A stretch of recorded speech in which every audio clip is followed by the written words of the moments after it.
morning, everyone. Welcome to Books at the Bottom of the Stairs. My name is Lorene. I hope this doesn't turn into one of those crazy videos. So far, I'm waiting for a couple of phone calls to come in, and my husband is not supposed to be walking in the front door before this is over, so let's keep our fingers crossed.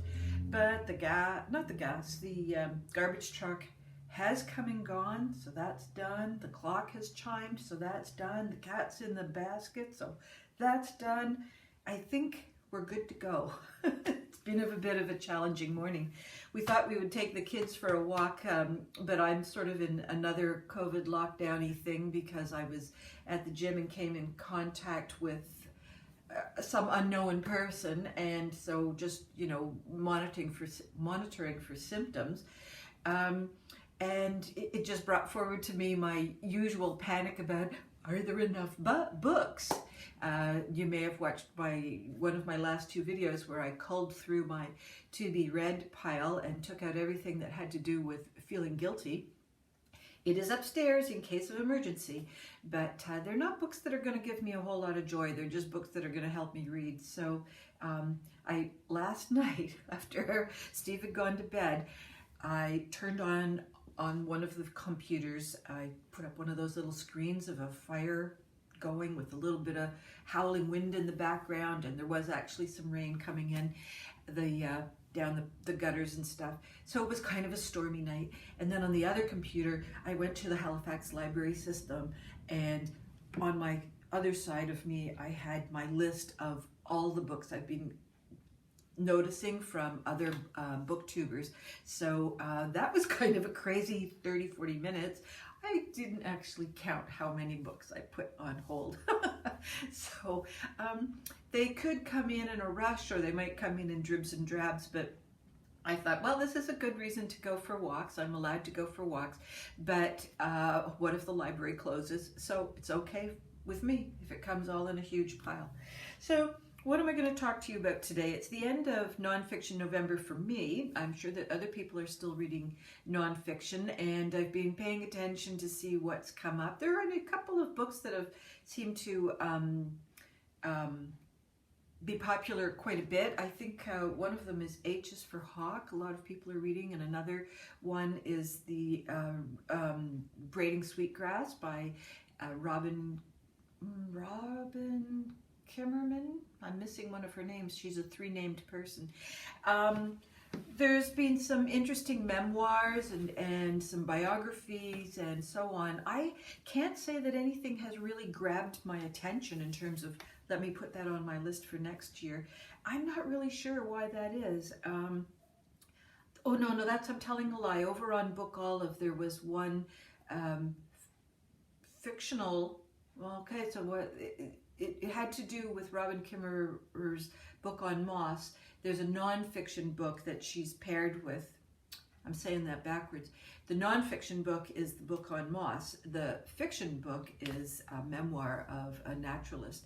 So that's not quite what Nonfiction November is about, but it's something I'm going to follow through on. Anyhow, I did mention last video that Island of the Lost by Joan Druett has turned out to be quite a surprising book for me. I was about halfway through, and this is about two shipwrecks that took place in the Auckland Islands, just sort of, I guess it's sort of on a triangular pathway between New Zealand and Australia. Not really sure my geography there, but it's a fairly desolate place. Seals do their birthing there. There's a number of birds that, you know, it's a nesting ground for. It does have a winter with snow and ice and storms, and because of its location, it's one of those places where there's, you know, winds basically coming from any direction, because it's not a big enough island that you can get, if a wind's coming from the west, you're going to notice. If the wind's coming from the east, you're going to notice, because there's just not that much topography between shorelines. Anyhow, these two ships ended up both shipwrecking, one on either end of Auckland Island. And this happened in 1864, and it was Captain Thomas Musgrave's schooner, the Grafton, with a crew of 5. His other there was a George and a Harry, and there was a Frenchman called Rayard was his last name, who, luckily for everybody, had some experience out in the goldfields of Australia, but also was an engineer. In those days, there wasn't electrical engineering. It was just you were kind of an engineer of all sorts. And basically, he kept everybody alive because not only did he have the best attitude of everybody, but he had this sort of technology brain that figured out things like making soap and curing the hides. He figured out how to make a forge.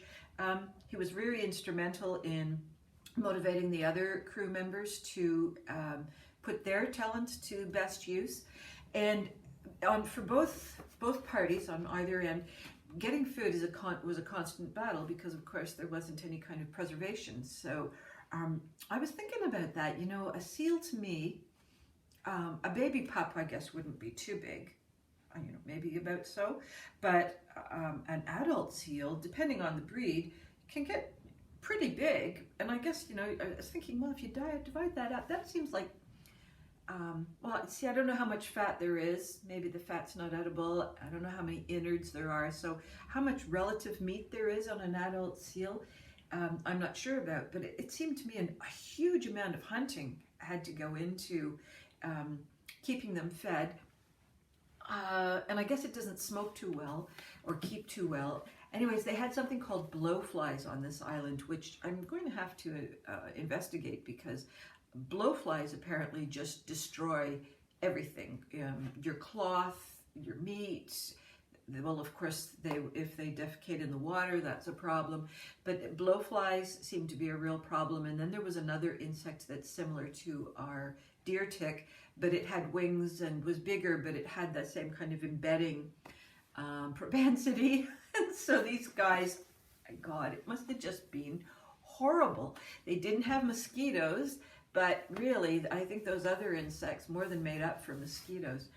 So the guys were working as a team from the Grafton. They had a Bible along with them and had read Matthew, the chapters from Matthew, upon the first few days of being shipwrecked. And it really was important was the words, or in their thinking, the words of God that would bring them unity, because that was what Matthew's chapter was about. And so they worked as a democracy and as a team, and they accomplished a lot. And there's Steve. Then the other team was, let's see, only 20 miles apart with impassable cliffs. The crews of the Invercalled came to the same fate. Where the Invercalled's crew members turned on one another, the Musgrave's crew banded together.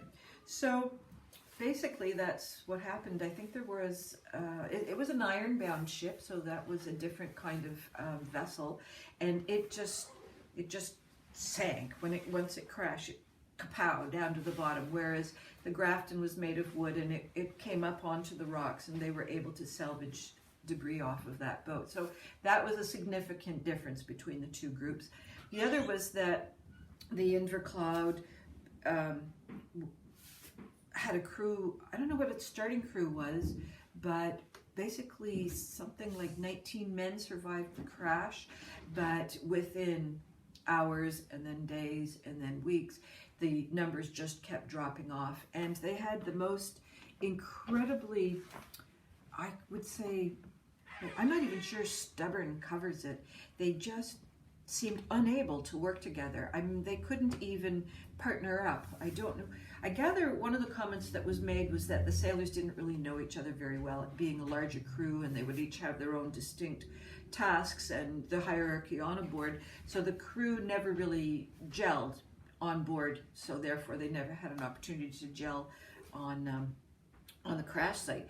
So in the end, down to about 5, and I think there was some cannibalism in there. You know, the stories that are told from that side are questionable. The captain of the ship, whose name escapes me because he's really a non-event, he crashes emotionally. He's completely a non-leader. one of the seamen called Holding was the one who managed to keep things together. I think that in his youth he'd been on a farm, and he just had ideas about you could trap it, and you could snare, and you could skin, and you could do something towards preserving food. So he kept things together as best he could, but he really had no help. And so we get Joan Druett gives a description from Holding's point of view through most of the survival times, but afterwards, after the rescue, there was a rescue, the story comes from the documents that the captain wrote, which basically are inaccurate, because one of the interesting things is there's still the material artifacts of both groups of survivors. They're not teepees. They had sort of some sod houses at one point, and over on the other side they had a wooden shed. So these things still remain. The corpses are still on the island, some of them buried and some of them not. So you get an opportunity to check what the different writers of their adventures said compared against the archaeological remains. So basically the captain's version of things is proven to be wrong through examining the archaeology. I thought this was a great book. Really do not like oceany things, sinking things, drowning things. That really puts me off, but I was really riveted. Her research is really well done. It's a cohesive story. She told both sides of the story very well. In fact, once or twice I got a little confused. I'd be reading one paragraph about the Grafton, and then she would switch to do a comparative of what was happening on the other side of the island. It'd have to take me a few seconds to realize, oh, I've shifted to the other crew. So that was my only, that's more of a design thing. They should have done those little asterisks between, that to show that there's a shift in geography or a shift in characters or what have you. Or her leading sentence could have been a little better crafted, but that was my only quibble with this book. So what ends up happening, well, just in case you're not going to pick this up, spoiler alert, they both get rescued. The guys on the Inverclyde get rescued by, I think it was a Korean ship, and basically no one spoke English. So, but they were treated, there is a sort of afterlog. So that's another interesting story about how the different levels of hierarchy in the crew are treated quite differently. The people who are the most important and effective on the survival side of things are not treated the same as once they are rescued. So that's what kind of, don't want to give too much away, happens to the Inverclyde group. On the Grafton side, they end up saving themselves effectively, and that's a completely different kind of adventure. They ended up through the engineering of Rare, they get a forge going, they build a boat. It's unfortunately not big enough for everybody, so how are they going to, choose who gets to go? Is it safer to go? Is it safer to stay? So that whole side of the adventure takes place also. And but in the end, there is rescue. So I really enjoyed this. I am going to take a look at Joan Druett's other writings. Here it says she's the author of In the Wake of Madness. Who knows? Maritime history. Maybe crazy guys got lead poisoning. I recommend that one.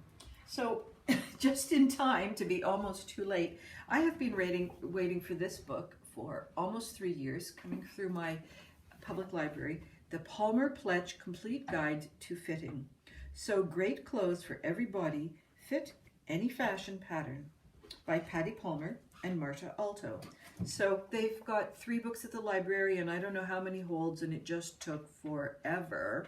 And this is how to take a commercial pattern and figure out how to make it work for your body. So if you've got one shoulder higher than the other, or you've got one hip that swings a bit more than the other, or if you've got a curve where you don't want a curve, this is how to take a tissue pattern and make it work for you.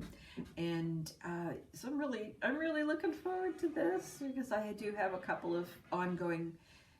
I sew enough that I want to make it look a bit better, instead of choosing patterns that, if they're baggy and loose enough, you can't see the problem. So I would like to have a few things that don't look like a paper bag. Especially, I really do enjoy making shirts, and luckily my husband is very nicely symmetrical, and I found a pattern that works for him, so I can just keep reusing it. He's happy. And basically, I think almost any pattern I pull out for him, he will, because of his symmetry, I think we won't have too much trouble fitting for him. But I'm a bit more of a lumpy bumpy kind of gal, so and short arms in proportion, you know, like just silly things like that. So I am looking forward to making some shirts that fit comfortably instead of disguise. So let me see, that's about it. But I am going to show you this funny thing. Went to the library this morning to get the fitting book, and there was another book waiting for me called I Hope You're Listening, which is a YA mystery, and I will be reading it shortly. But it wasn't finished quarantine, so this is how we get our packaging from the library. So I had to go online to see what book was in here. I had no idea, because they also checked it out for me and said, oh, don't open it until 2 days from now. It hasn't finished quarantine. So yeah, that's something to look forward to. The other two things I am going to be doing, well, yeah, I do have a pile of books that I will be reading, and I'll put them up in my Instagram account. But I have looking forward to Girl, Woman, Other by Bernardine Evaristo. For classics, I have The Grapes of Wrath that I'd like to read before December. Another classic I've chosen is The Hitchhiker's Guide to the Galaxy. It's the volume 1 by Douglas Adams. Also, someone told me that Bridget Jones's Diary by Helen Fielding is a take on one of the Austen books. I'm not sure which one. Anyhow, therefore that makes it sort of a classic. It's a retelling of one of the Austen books. Then my book club from Woozles, we are going to be reading The Opposite of Always. I've got that on so that I know what my deadline is. And for my other YA book club, we are reading Mexican Gothic. And I ended up having to buy that because this looks like it's really popular with the people at the library. There's still a massive lineup. I think there's 66 people waiting on 3 or 4 copies. So I wonder how the libraries are going to come back and assess COVID for them, because I think that their whole system of having things go on holds and so forth has just blossomed, and so I wonder whether they have to do something different in their future purchasing. I wonder if that trend will continue. Anyways, that's it for me. I hope all your reading dreams and desires continue to come true, and I will see you next week. Bye-bye.